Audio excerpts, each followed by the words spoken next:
On Sunday night, the Golden State Warriors and Moses Moody agreed to a rookie scale extension. This is a massive win for the franchise as Moody's only 22 years old. He was the team's most consistent player in the preseason, defending the basketball, shooting it, scoring. His efficiency was there.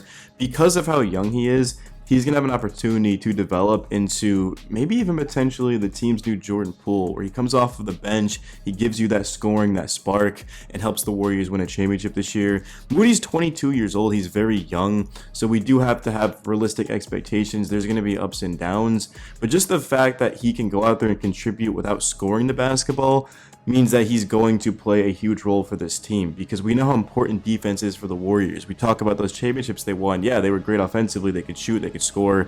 Steph's electric. But defensively, they would just absolutely lock you down for stretches. I think Moody, he's going to be probably the team's, I would say, 11, 12-ish type of guy off of the bench. He's not going to play over Podziemski, right? He's not going to play over Buddy Hield and Kyle Anderson and Jonathan Kuminga. That's just not going to happen. But in terms of after that, just having a guy who can come in and get hot and even win you a game, that's huge for the Warriors, because the difference between this roster versus last year's roster is there's just way more depth. There's almost too much depth, right? And I say there's almost too much depth because even Steve Kerr, when he spoke to the media, said that he was going to have to make difficult decisions. He said he was going to have to sit guys who are very good at playing basketball. And that's, again, the difference. Last year's team didn't have any depth. This year's team has a lot of depth. And that's why I think the Warriors can legitimately win the championship, because nobody's doubting Steph Curry, even at his age now. I mean, he's Steph. He's a top 5 player in basketball. He might be the best player in basketball. But who's around him is going to be huge, because Steph can't do it all on his own. And he's not going to have to. Buddy Hield, the way he shot the basketball, he was 4 of 8 from 3 in the preseason win against the Lakers in the last game. You've got, of course, Jonathan Kuminga, who was 7 of 11. Andrew Wiggins, 4 of 10. He started to find his shot after being off in his first game back from an injury. Remember, he missed the entire preseason up to that point at 13 points. D'Anthony Melton shoots 4 of 4 from the field. Draymond Green had 5 assists in 5 minutes. He was great. And then, of course, you got Trace Jackson Davis, who is going to be this team's starting center. He had 12 points, 5 assists in 20 minutes of play, 6 of 9 shooting. So the efficiency is there for the Warriors. They're defending. They only gave up 74 points. I mean, this game was... It was just a game. The Lakers rest their entire starters. No Steph, but still, this was a game that you should have blown them out. But it goes 6-0 in the preseason. A lot of big-time wins, big performances from these guys off the bench. Gary Payton II, 15 minutes, 4 points. I thought he had another good game. We also saw the rookie Post get in there, and he scored 8 points. So guys are contributing. Kyle Anderson had a good game, 5 assists, 3 points. 1 of 2 from 3. Back-to-back games where Anderson was able to knock down a 3-pointer. He's been doing very good, man. I can't wait for Warriors fans to just see more of him this upcoming season. They've seen him in the preseason, but in terms of the regular season, just his defense and leadership and just versatility is going to be huge for this team. I do think that Moody is going to be a lot more important than most people think.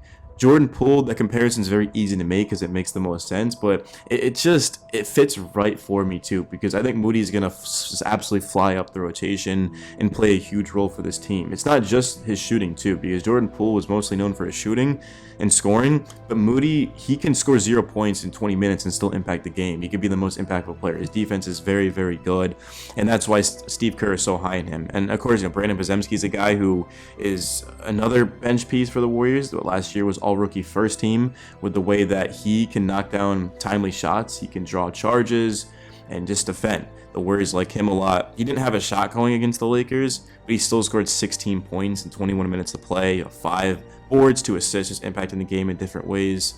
And Kevin Knox ended up being waived, which makes sense. So was Hinson. So a couple of guys that it's sad to see them go, but the Warriors had to make difficult decisions, so I'm okay with it. But in terms of the team's overall outlook this season, I have the Warriors finishing, I would say, anywhere from probably 4 to 6. I think that's fair. You have to realize that the Thunder are going to be very good. The Nuggets, the Mavericks, that's 3 right there. Minnesota, I know they don't have Cat, but that's probably 4. And then, again, that's where I have the Warriors. So anywhere from that 4 to 6 type of range. I do think the Warriors are going to be better than the Clippers, the Rockets, the Kings. I think they'll be better than the Grizzlies. The Suns, they'll be better than Lakers, Pelicans. So yeah, that's the type of range. And if the Warriors can get to that point, let's say that they're the 5th seed, well, then they would match up with the 4th seed. So the Minnesota Timberwolves, for example.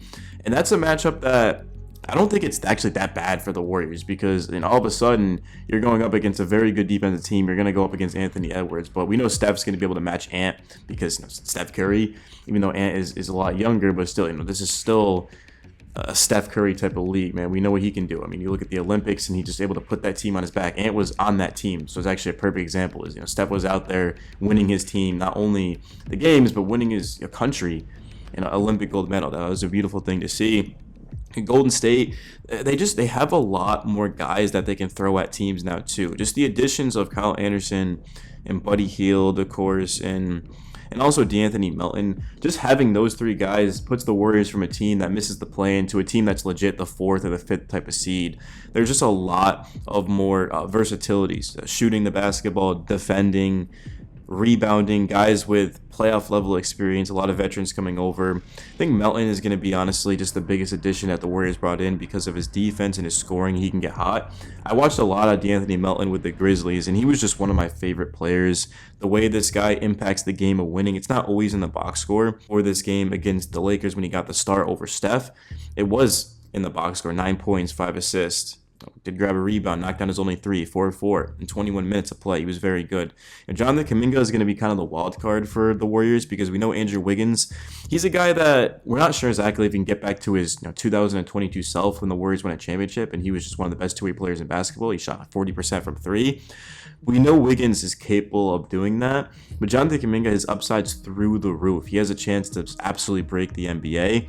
And where is Kuminga going to play? Because is Wiggins going to play the two with Steph at the one, Kuminga at the three, Dre at the four, and then Jackson Davis at the five? Or are the Warriors going to just put Kuminga on the bench and then put Wiggins at the three? And maybe they put like Buddy Hield at the two, or maybe they put Brandon Podziemski at the two, or maybe eventually Moses Moody takes it over, right? There's just a lot of options. Ultimately, I do think that the starting lineup is going to be Steph, Wiggins, Kuminga, Draymond, and Jackson Davis. The Warriors are going to have to get out in transition. That's how they're going to have to win those games because shooting is going to be an issue. And then off of the bench, all of a sudden, you've got Melton, Podziemski, Moody, Hield, Payton, Anderson, Looney. That's very, very scary. I'm high on the Warriors, man. That's why I ended up making this channel. And my knowledge isn't exactly the greatest because I'm a football guy that's trying to get into basketball. But for some reason, the team that I just absolutely love covering right now is the Golden State Warriors. I think they're going to have a big-time season, and I can't wait to cover it for you guys. Make sure you subscribe to my channel. You can also find me over at Warriors Palace. Peace. And Kevon Looney coming off of the bench. So you can see Moody was the 11th player. So Payton, Hield, Anderson, Melton gets the start. So there's going to be a lot of guys playing over him. But I do think that Moody is going to be a lot more important than most people think.